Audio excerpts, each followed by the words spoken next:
Hello again guys, and welcome to another pickups video. So the pickups have been coming in thick and fast at the moment. One of the reasons for this is the way I like to buy my games is that I'm very much an opportunist. So I will just see what is available at any given time. I'm never really looking for many things specifically, just seeing what's available on the market. At the minute the market is absolutely flooded. So I've got a massive stack of pickups to go through. So without further ado, let's jump straight in, get into the games. First up, we have a massive bundle of PlayStation 1 games. So I bought these from a collector who was downsizing their collection. These were all super cheap. They're mainly shelf-filling titles, but now is the time to buy. As we all know, retro will just get more and more expensive. So to start off, we have International Track and Field. Really good multiplayer game. Really good for destroying those controllers. It's a platinum box, but, you know, good one to pick up nonetheless. There's quite a few sports games in here. So we have Premier Manager 98. Football. Straight on to a golf, so we have a best of PGA European Tour Golf. A game that always seems to come in bundles. For some reason I haven't picked it up recently is The Weakest Link. So who remembers this one? This definitely shows its age nowadays. Then we have FIFA 2002, FIFA 99 and FIFA to the World Cup 98. Trust me, there is a lot of PS1 games here, so we're going to get into the next stack. Okay, next stack, ready to go. So we have Donald Duck Quack Attack. Has anyone played this? I know some of these kind of Disney games on the PS1 were pretty good. Is this one of the good ones or one of the shovelware ones? Next up, we have Who Wants to Be a Millionaire, but it's the second edition. So I always see the first edition of this. Second edition, not quite so much, but it's always kind of a classic party game to stick on. More football, we have World Cup 98, which I think was definitely better on the N64. Never played this version. Toka Touring Cars, I think a game everyone had on the PS1 at some point in their life. And we next have Monopoly. So, who knows if you can go wrong with Monopoly? Who knows if it really needs to be a game rather than a board game, but I suppose a bit smaller than a big box Monopoly. Then we have one of the better titles for this, and that is Gauntlet Legends. So this is a really good multiplayer game. Really good, kind of Diablo style dungeon crawler. Definitely one to keep an eye out for. Really like the Gauntlet game series. Last games in the stack here. So that Gauntlet one I did pay a little bit more on, but these are the last few of kind of the bundled up games. So we've got Football Manager 2001. Football Madness, which, yeah, that looks definitely like a mad football game. Looks a bit like kind of FIFA Street, kind of mixed with, has a bit of power-ups, stuff like that. Could be quite interesting. In Cold Blood is a game I hear a lot of good things about. I've never actually checked it out, so glad to add this one into the PS1 collection. You know I love wrestling games. We all love Simpsons games, but combine the two and you get Simpsons Wrestling. I remember this being pretty crappy and also hard as hell. If I remember right, the final boss was Flanders, who did have the power of God. So, let me know if you ever played this one, and if it is, as I suspect, one of the worst wrestling games of all time. Lastly, but not least, we have Lemmings for the PlayStation 1. Such a classic franchise, a really good way to play it is back on the PS1. We are still not done with the PS1 pickups. There seems to be a lot available at the minute. They kind of have a drought. You don't see PS1 games for ages, and they all come at once. So the first one is one I've been meaning to pick up for ages, and that is Die Hard Trilogy. One of my personal all-time favourite games on the PlayStation 1. 3 very different games. If I had a gun to my head and had to say which one was my favourite, I would say Die Hard 2, just because, you know, I'm a massive fan of light gun games. The final one has a bit of a strange story to it. So this is Rainbow Six Lone Wolf. So this was kind of an eBay faux pas. So I wanted to buy a bundle of PlayStation 1 games, bid it on loads for really cheap, saying the seller would combine on postage, got outbid on everything else, and kind of got stuck with just this one. Not the most amazing game, but pretty cheap, and it's always good to add another Tom Clancy game into the collection. As the more observant of you might have noticed, I have had a haircut. As lockdown has been lifted, we can get back searching the charity shop. So only one pickup for the charity shop so far, and that is SOCOM US Navy SEALs Fireteam Bravo. That really is quite a mouthful. This was just for the local YMCA shop. £2 on a PSP game I haven't got in the collection, and I do really enjoy these kind of tactical shooters. So I think this is a series I am surprised Sony hasn't brought back. I think it's going to be really good online. So Sony, if you're listening, bring it back. One of the consoles it is very rare to find games for nowadays is the Sega Saturn. The prices are absolutely skyrocketing on Saturn games. I managed to get this one thrown in with the PlayStation 1 games I bought from that other seller. This is International Victory Goal for the Saturn. So this is in an old Saturn cardboard case.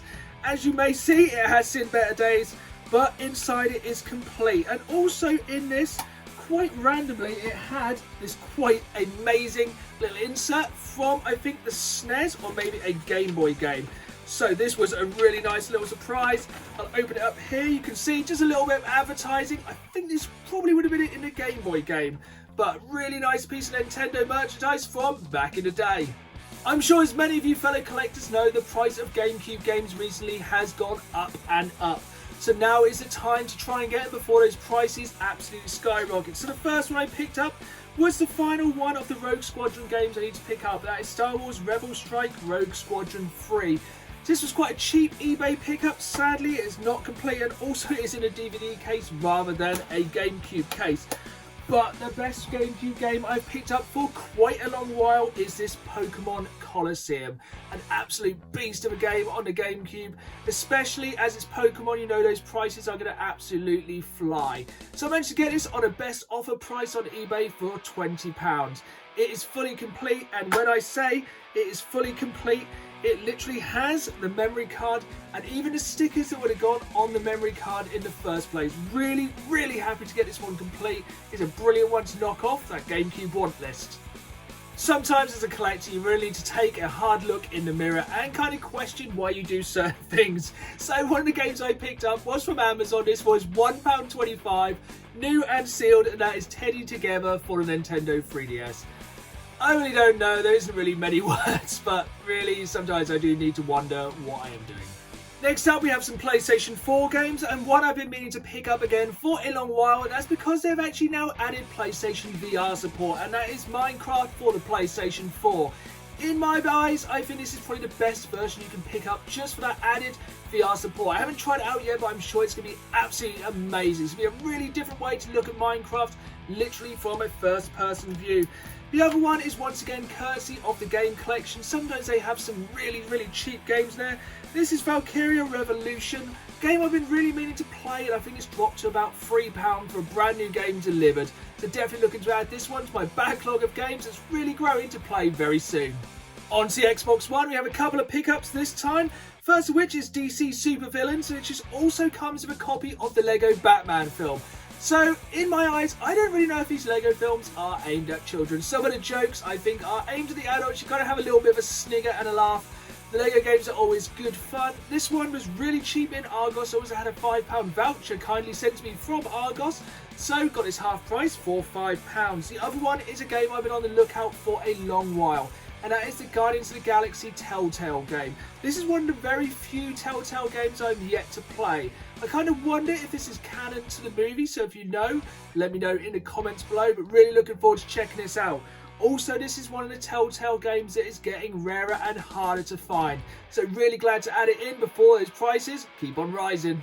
I hope you guys are still with me. As I said, this is a massive pickup video this time, so we get on to the really cool stuff now. So, one of my favourite first-person shooters of all time, and always will be, is Doom. And we have not one, not two, but 3 Doom games added this week. So the first one is Doom for the Nintendo Switch. Grabbed this from CX recently. This game is getting harder and harder to find. I think it didn't have the most successful run on the Switch, so definitely add this one if you want. It's a really good way to play it on the Switch. You can play it any way you like. I've heard it's a really good port of the game, so looking forward to jumping into this one. It's been a couple of years since I've played it, and it's probably one of my favourite Doom games of all time. Next up is a new release, and that is Doom 3 VR. So this game was terrifying enough, so you add in the DR aspect and it is going to get even more terrifying. I'm interested to know if it still has a mechanic where you can hold your gun or a torch.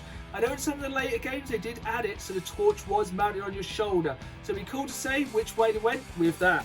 Finally, we have Doom Eternal, which is a very good game, but also a very difficult game. If you thought Doom 2016 was hard, this one goes harder and faster. This has got really cheap. This was just £5 on Amazon. I know it's on Games Pass, but it's always good to have the physical copy. This next one is a really exciting pickup, and one that does have a little bit of a story behind it. So basically I bought one of these games off a seller off of eBay, and then he sent me a message saying he had more games for the same console, but he wanted to do a deal outside of eBay. Normally this would sound kind of shady, but I did look at his profile and he did run a used game store. Also, he did allow me to pay for the games using PayPal goods and services rather than friends and family. I just paid the extra little percentage because basically if you send money this way, you then get your customer protection as well as knowing you have a guarantee if anyone goes wrong. But this was such a good deal and one I couldn't pass up. So the first game in question was ISS Football for the N64, and this is complete in box.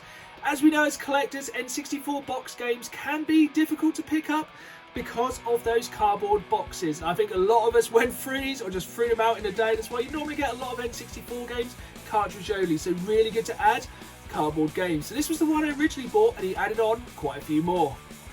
People who watch the videos will know by now I've been on a mission to get a complete wrestling game and WWE, WWF game collection, and these ones were brilliant ones to add to the collection. So I did have both of these loose in cart, but it's really good to add them complete in box. So WCW vs NWO Revenge was the precursor to arguably the greatest wrestling game of all time, being WWF No Mercy. And also WWF Warzone was the very first wrestling game I ever played. I remember playing this and being absolutely blown away that you can make your own custom wrestler in the game, and it's the one that really made me fall in love with wrestling games. For the same seller, I also got Jet Force Gemini complete in box, and this one is in amazing condition for its age. Complete in box, and one I didn't play back in the day. I did pick up a loose cartridge of it recently, but with all these games, anything I have a loose cartridge for, I'll now sell those on because I have the complete in box versions. Finally, and arguably one of the best games on the N64 and one of the best first-person shooters of all time. This absolutely changed the game back in the day, and it is of course the iconic GoldenEye for the N64. Having this complete box is fantastic, and the box itself is in fantastic condition. The best part about this, all these games sent me back just £30. I had a few of these loose in cart and basically managed to sell those for £25. So upgrading to the fully boxed versions for just a £5 is fantastic. As I said at the start of the video, when it rains, it pours. So I got another boxed N64 game from a separate seller. This one is GT64. So a racing game I never played back in the day, so looking forward to checking this one out. But it's always good, as I said, to get those boxed N64 games. Finally, on the theme of boxed N64 stuff, we have this Gamester steering wheel, which is complete in the box, which again for N64 is amazing. This was a real steal on eBay, but the main thing that sold it to me is they listed it as being perfect for Mario Kart. So, can't wait to jump on Mario Kart using the steering wheel. It even has rumble, so this is a really cool one to add, even though it is a massive box and pretty damn heavy. Last and certainly not least is this one. This has been an absolute holy grail for me, looking to pick up for ages.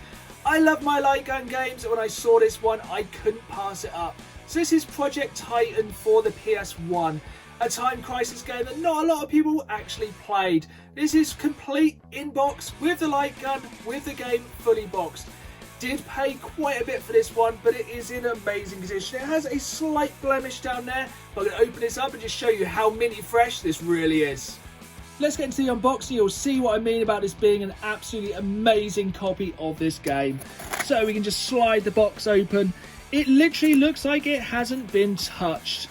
We have the instructions there on how to connect it up to the TV. There, the game, which is absolutely pristine, not a scratch on it. Really nice condition. We can open more of the box up, and in here we have the light gun, which I don't even know has been opened. So I'm just going to move this box over out the way, jump into this one. So this looks like it has been stored really lovingly. Look at the condition of that gun. Literally still zip tied. This is an absolutely amazing one. As I have a couple of these G-Cons already, this one is going to be a display piece and an amazing timepiece to show how good this was back in the day. There we have it then, guys. Another massive collection of pickups. Thankfully, in a way, not every week can be like this where there is so much stuff to collect, as I don't think my bank account, or especially my wife, would be too pleased with this amount of games coming in all that often. So, as I said, I am an opportunist of a collector. When there's something available, I will grab it. You cannot pass things up in life. You have to just grab life, buy the games, and just get what you can when you can. So I hope you've enjoyed this video. If you have, remember, just hit that like button and subscribe for more great videos. Also, follow me on Instagram and Facebook at Dan the Games Man. I'm always putting up daily pictures, videos, and various video game malarkey for you to keep on track of what's going on. So, thanks again for watching a massive video full of pickups. I'll see you again soon, and remember, keep playing the game.